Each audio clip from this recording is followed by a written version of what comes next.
Imagine LeBron James working as a roofer once the NBA season was done. Imagine Lamar Jackson buying his own equipment and washing his own uniform after games. Imagine if only the owners themselves controlled where a player played. That was the reality of players before the advent of players' unions, which every major sports league has, in addition to the WNBA, the National Women's Soccer League, and Major League Soccer. Professional players used to live a much different life than the ones we see now, and none had access to the benefits that are now considered standard in their respective industry. The first professional sports union was called the Brotherhood of Professional Baseball Players, which was formed in 1885.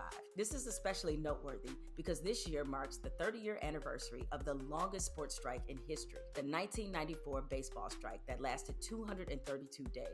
But more on that later. The Brotherhood of Pro Baseball Players was a seminal moment for professional sports, but also for the history of the labor movement in America. Now, the origin of the labor union in the United States stretches back a bit longer than the existence of the Brotherhood of Pro Baseball Players. Historians estimate that the first worker strike occurred in 1768, when a group of journeyman tailors in New York went on strike to protest a reduction in wages by Brooks Brothers. Since tailors were difficult to find at that time, Brooks Brothers complied with their demands for fear of losing valuable business. As the Industrial Revolution was underway and America was transforming into a country with urban industrialized cities, the need for worker protections were vital. Advances in technology created manufacturing jobs, and people moved to cities to work in factories. But it wasn't the workers getting rich. It was their bosses who raked in big profits by paying low wages for long hours. Fed up with big business, industrial workers created unions to fight for better conditions. In 1886, the American Federation of Labor was formed, a year after the Brotherhood of Professional Baseball Players was formed. And just like their working class counterparts, the two biggest issues for the Brotherhood were low wages and the reserve clause, which gave a team the right to renew a player's contract and keep them on the team until they retired, were traded, or released. The team had all the power. The players had none. Now, the early iteration of the Major League Baseball Players Union wasn't as successful as it would later become. Their negotiations were with the National League, which was its own baseball league and preceded what we know as the American League. And things were so contentious that the Brotherhood decided to form its own league, which only lasted a year. Now, it would be another 76 years until Major League Baseball formed another players' union. It was yet another example of sports being in lockstep or slightly ahead of the rest of society. The mission of sports unions isn't that much different than what the unions of other American workers were trying to accomplish. Players wanted better pay, health care, safe working conditions, healthy competition for their services, and retirement options. Despite the commonalities that exist between athletes and workers fighting for change, whenever labor issues have arisen in sports, fans almost always seem to side with the billionaire owners operating behind the curtains. 30 years ago, a strike cut short the Major League Baseball season. And from the beginning, the narrative was well established. Well, it is now official. No more regular season, no extended version of the playoffs, and for the first time since 1904, no World Series, Brendan. It's not pretty. Yogi Berra said it ain't over till it's over. He was talking about the 73 Mets. Now Yogi could say this one's definitely over. The World Series has been played on in the midst of two world wars, in the midst of the Depression era, but now in 1994, in the midst of the greed era in Major League Baseball. No World Series, no more baseball this year. TSN's Rod Smith reports. The players did not want a salary cap, and they were willing to burn it all down before agreeing to one. But this was a battle that had been building for decades, and things got so contentious that the owners briefly used replacement players before the strike officially ended. However, as the two sides were warring, the fans made it clear who they were riding with. I think it's dumb. They shouldn't be having a strike because they're getting paid to do something that they like. Some players, they get too greedy. The prices of this players' salaries, it goes up so much that the prices of the stands, they go up, and then baseball will just go out of business.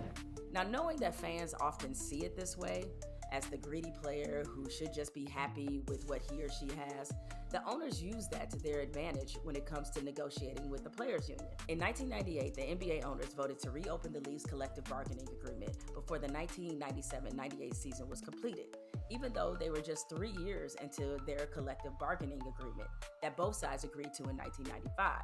There was a stipulation in the deal that if the players' salaries accounted for more than 51.8% of league revenue, they could go back to the negotiating table. The players' salaries at that point were 58% of overall league revenue. Now, once the owners decided enough was enough, that was the start of the drama.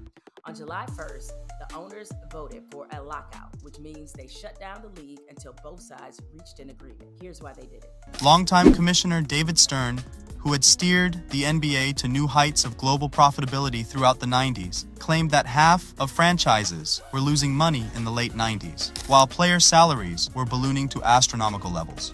Stern blamed player agents, particularly David Falk, for, quote, orchestrating a campaign to defeat any fair deal. He also cited enormous contracts, such as Kevin Garnett's 6-year, $126 million extension in 1997, which shattered previous compensation records and raised expectations for player salaries league-wide. You know what's crazy? In today's NBA, Kevin Garnett's 6-year, $126 million contract would be ranked 47th among NBA players. That's John Collins' money. No, literally, that is John Collins' money. He's on a 5-year, $125 million contract with the Atlanta Hawks. Now, that NBA lockout marked the first time in league history that games were missed because of labor strike. The NBA played a shortened 50-game season, but they almost lost the season entirely because a deal wasn't reached on January 7th. David Stern said that if a deal wasn't reached on January 7th, he was canceling the season. A deal was reached on January 6th. What is it about that day? Now we have another interesting labor situation on our hands. The WNBA Players Union decided to opt out of their current collective bargaining agreement. Much like David Stern claimed that half the NBA teams were losing money, according to a recent report, NBA owners who own WNBA teams are frustrated that the league is losing money. Gotta set that narrative, right? Now, it is true that despite the explosion in popularity in the WNBA this season, the league is expected to lose $40 million. But consider that the WNBA recently signed a $2.2 billion media rights deal that could balloon to over $3 billion. The average valuation for a WNBA team is $96 million.